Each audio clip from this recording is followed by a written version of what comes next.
Novel Dua Bunga Setangkai karya Cawija, episode 51, Keinginan Ayah. Sore hari, Hanafi baru tiba di rumah sakit. Ia sudah berusaha datang dengan cepat. Mobilnya dikawal khusus oleh beberapa mobil polisi yang menyibakkan jalanan untuknya lewat. Tapi karena jarak antara rumah sakit dengan kota D cukup jauh, sehingga membutuhkan waktu yang cukup lama untuk sampai. Hanafi tergesa masuk. Seperti biasa, Dr. Arya sudah berdiri siaga di depan pintu masuk menunggunya.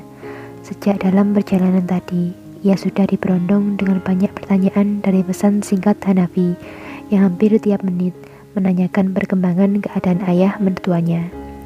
Bagaimana keadaannya sekarang? Berkata sambil berjalan cepat, tak melirik ke arah Arya sedikit pun. Masih samahan, ayah masih belum sadar. Mengekor di belakang Hanafi sambil terkopoh-kopoh ingin mensejajari langkah kaki tuan mudanya. Apa aku harus bicara sekarang? Tidak, jangan. Tapi kalau aku tak memberitahunya cepat atau lambat, dia akan bertanya juga, atau akan mengetahui kondisi ayah dari dokter lain. Ujung-ujungnya, aku yang akan disalahkan atas keadaan ini. Arya mencoba menyiapkan hatinya. Selama beberapa detik berjalan, keduanya diam. Lalu Arya pun memegang lengan Hanafi dan mencoba menghentikan langkah kakinya di lorong rumah sakit yang terlihat sepi. Han, tunggu. Apa? Ada apa, Ar? Aku ingin segera melihat keadaannya. Sudah ingin marah dengan tindakan Arya yang tiba-tiba menarik lengannya. Aku ingin bicara padamu. Ayo, kita pergi ke ruanganku. Tidak, cepat katakan di sini sekarang juga. Bagaimana nanti jika ada yang mendengar? Kau tak lihat, tak ada seorang pun di sini. Cepat katakan. Sudah menghadik ayah, Arya, dan Arya pun tak dapat mengelak lagi. Sepertinya sudah waktunya untuk mengikhlaskan ayahan. Tangannya mencengkram kuat jas yang dikenakannya. Gemetar, jantungnya berdegup kencang. Keringat dingin sudah mulai muncul di wajahnya. Arya takut akan reaksi Hanafi saat ia mengatakan itu, karena ia tahu Hanafi tak akan semudah itu memahami keadaan ayahnya yang sudah sangat serius itu. Tapi sekarang ataupun nanti, Arya harus memberitahu keadaan yang sebenarnya. Beberapa jam yang lalu, sebelum Hanafi sampai, dia sudah menyiapkan hatinya untuk kemarahan sesaat yang mungkin akan muncul pada Hanafi, juga berbagai tindakan yang mungkin sulit untuk dikontrol ketika ia marah. Karena Arya sudah sangat hafal dengan sahabatnya yang satu ini. Apa katamu? Kau sudah gila ya? Aku membayarmu bukan hanya untuk diam saja di sini. Lakukan tindakan untuk menyelamatkannya, atau aku akan melemparkanmu dari sini sekarang juga. Hanafi menyengkram jas Arya kuat, sambil membuat pemilik jas itu mundur karena terdorong tangan kekarnya. Sudah kuduga, kan dia akan marah. Arya tak berkata apapun. Dia hanya terdiam mendapat perlakuan dari Hanafi yang cukup kasar. Hei, kenapa kau diam saja? Apa kau tak sanggup merawatnya?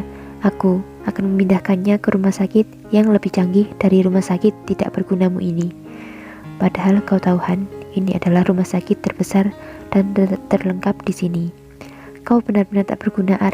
Percuma, aku membayarmu mahal jika kau tak bisa menyelamatkanku.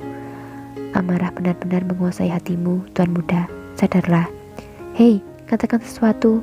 Kenapa kau hanya diam saja? Arya memang memilih terdiam, menerima setiap perlakuan dari Hanafi yang sedang dikuasai oleh emosinya. Dengan tubuhnya yang masih gemetar dan keringat dingin yang tiba-tiba saja memenuhi wajahnya, Arya mencoba berkata sesuatu, dan tentu saja sambil terbata-bata. Ia juga berusaha melepaskan cengkraman tangan Hanafi dengan perlahan. Tenanglah dulu, Han, tenang. Apa? Kau masih bisa menyuruhku untuk tenang setelah mengetahui keadaan yang sedang kritis sekarang. Nada suaranya masih terdengar meninggi, tapi kini ia sudah melepas cengkramannya pada jas Arya.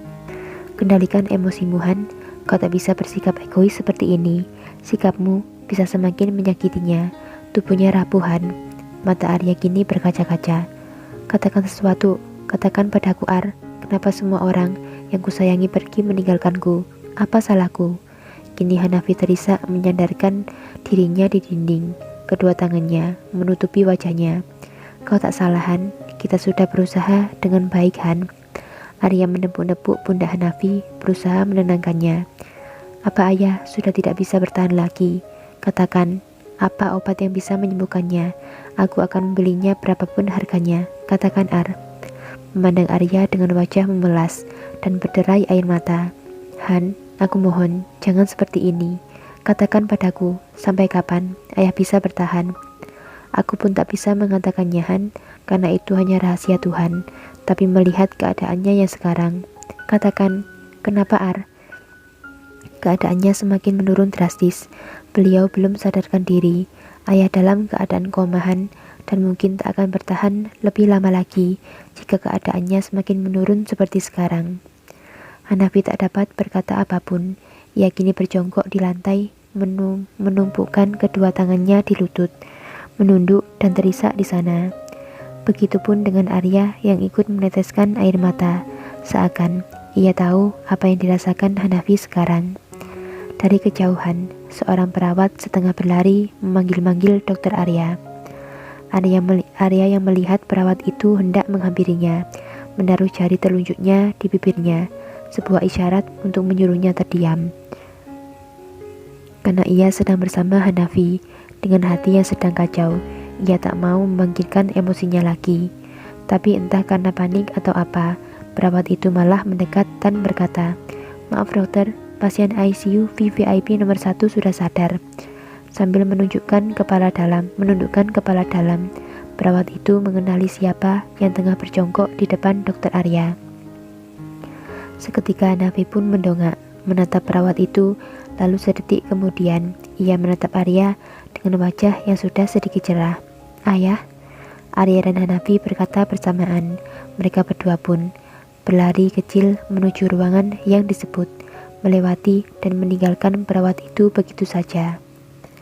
Ruang VVIP ICU. Arya dan Hanafi memasuki ruangan. Terlihat Insa dan Salma yang sedang tersenyum menatap ayah serta menggenggam tangannya erat. Hanafi segera mendekat. "Ayah, apakah ayah baik-baik saja?" Arya pun memeriksa kondisi ayah Insa yang sudah tampak membuka mata. "Sungguh, ini merupakan keajaiban. Bertahanlah ayah." Suara hati Arya.